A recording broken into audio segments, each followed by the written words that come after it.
Mga brothers on the wheel, welcome sa ating walk around review. Today's episode, FKM naglabas pa ng isang panibagong maxi style scooter bago matapos ang taon. Meron nga itong model name na MTX 180. Pero bago natin pagpatuloy ang ating ikot, sa mga gusto pong suportahan ng Facebook page natin, maaari po kayo mag-follow at i-share ang ating episode. At kung dito naman kayo sa YouTube nanonood, mag-subscribe na po kayo at i-like ang ating video para updated kayo lagi sa mga parating pa nating mga episode. So mga brothers, let's go sa go!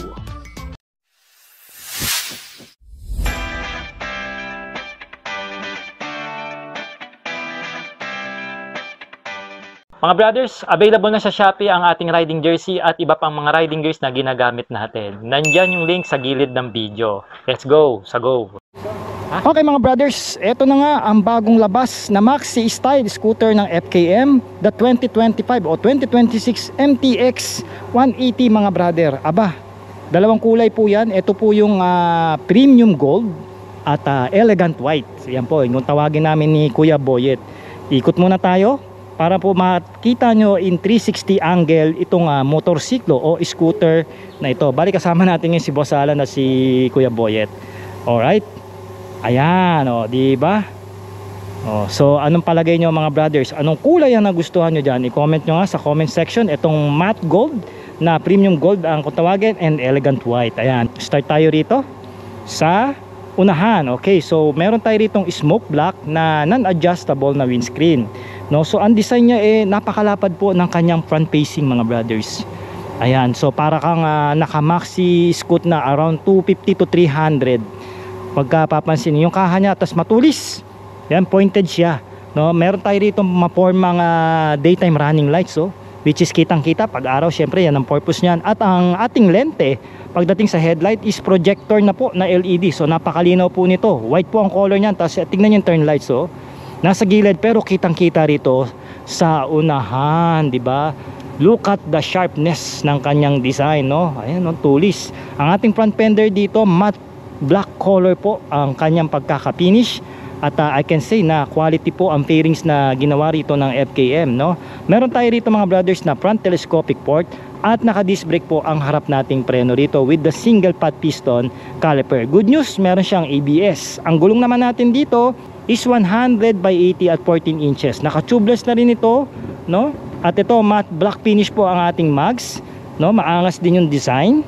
At ang gulong niya po rito, I can say na kahit papano quality na kasi branded ng Kenda tires, di ba?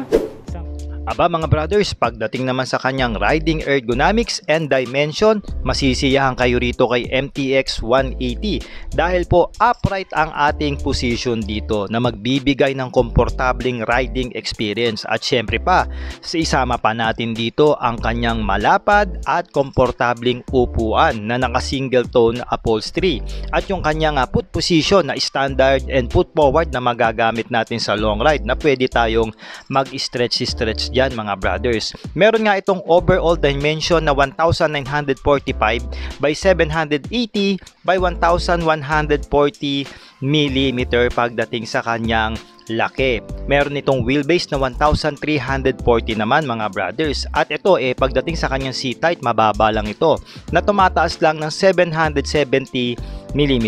Kaya naman yung mga brothers natin dyan na 5'5 pababa na katulad ko, kayang-kaya nyo po itong i-manage. Habang sa ground clearance, napakataas po na mayroong sukat na 160 mm.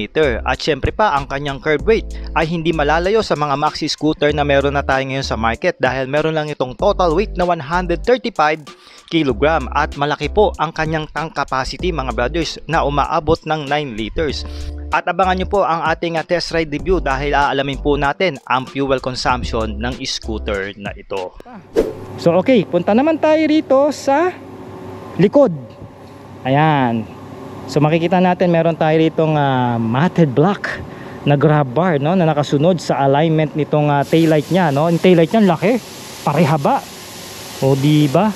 Tapos yung turn lights niya external pero LED dito sa likod at flexible. Okay lang matabig. So hindi naman alanganin, May ilaw ang ating plaka, lagay ng plaka with reflector. Ang ating fender dito mahaba, extended. So hindi basta-basta marurumihan ang underneath at mga component natin dito. Single exit ang ating muffler, naka-upright position, flat black finish, syempre pang high temp.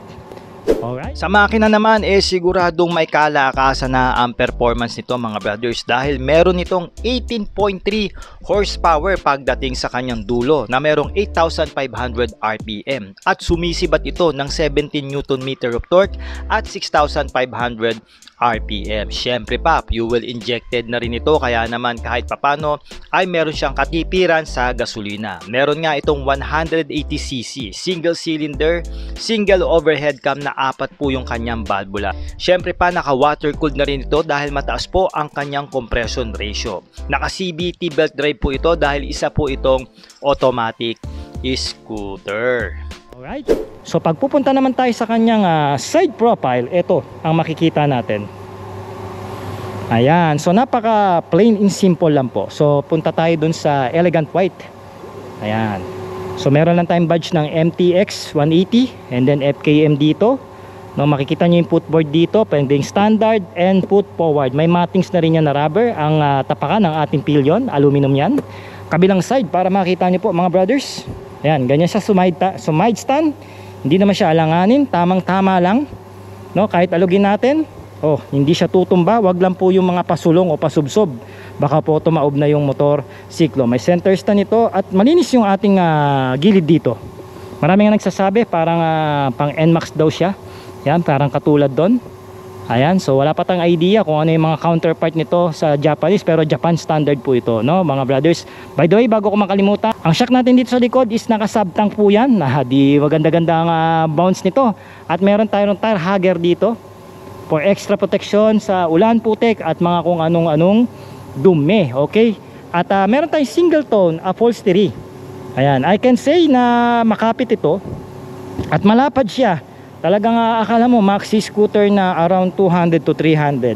At ang underneath natin dito malaki-laki na rin at palagay ko kakasya lang dito mga open face helmet. Full face baka hindi na po kumasya, alanganin na kayo. Alright, so at wala siyang helmet hook, okay? At dito naman mga brothers, dating tayo sa kanyang manibela kung ano yung makikita rito, no? By the way, may malaki tang tangke na 9 liters. So sa fuel consumption, hindi pa natin alam since hindi pa naman natin ito long ride. Naka wireless key po o nakakilis po yung motorsiklo. Ito po yung susian niyan kung gusto nyong makita. Ayan. So ang maganda rito, dalawa, pwede siyang physical key.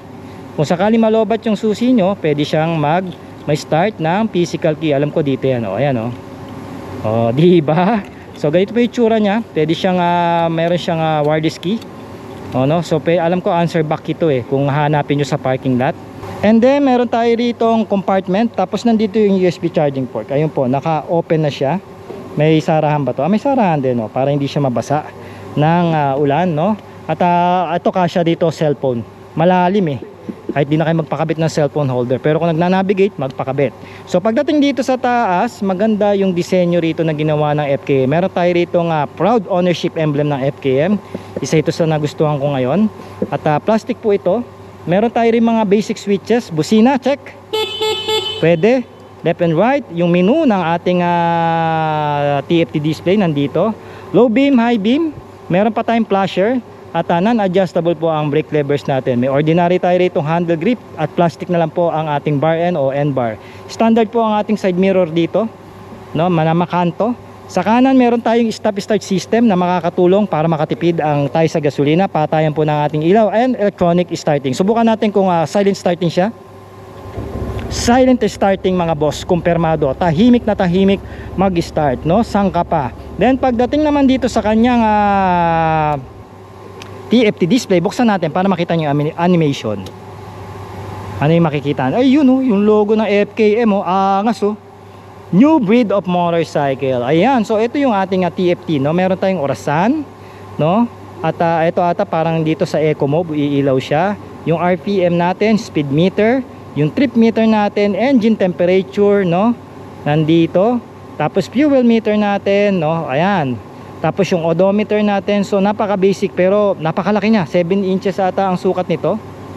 Alright, so pwedeng yung adjust to kung sakali. Kung gusto nyong bago-baguhin, pwede naman. Ayan i-hold nyo lang itong menu ng matagal, so mapupunta na kayo rito sa kanyang setup. Okay? So tapos yung menu ulit pipindutin nyo kung gusto nyo bago-baguhin ito. Tapos exit na tayo. Meron tayong setup dito, may moto, yung clock, self-diagnose niya meron din. Ayan, so di ba? Tapos yung ABS na logo. Alright, so exit na natin. Hold nyo lang yung menu na matagal. Ayan, babalik na siya sa dati. O di ba? Napakaangas mga brothers. At ngayon mga brothers, nakaikot na nga tayo dito sa bagong maxi style scooter ng FKM. Ito nga yung MTX 180. At ngayong taon mga brothers, meron nga itong updated price na 138,000 pesos. At ito mga brothers ay pinromo ng FKM. For the first 20 customer po, less 10,000 po ang inyong makukuwang discount. So 128,000 na lang siya. Syempre pa kasama na rin dyan ang previous na pre-SEC helmet, top box, 3 PMS motor oil, and 3 years LTO registration. So saan ka pa? What a deal mga brothers. So mga brad, yung mga nagustuhan, mag-comment kayo ng yes para po makita ko sa comment section. At syempre pa, abangan nyo dahil magkakaroon naman tayo ng test ride review para sa motorsiklong ito. Once again, ako po si Sork Moto, ang inyong ahente pagdating sa motorsiklo. Alright. Okay.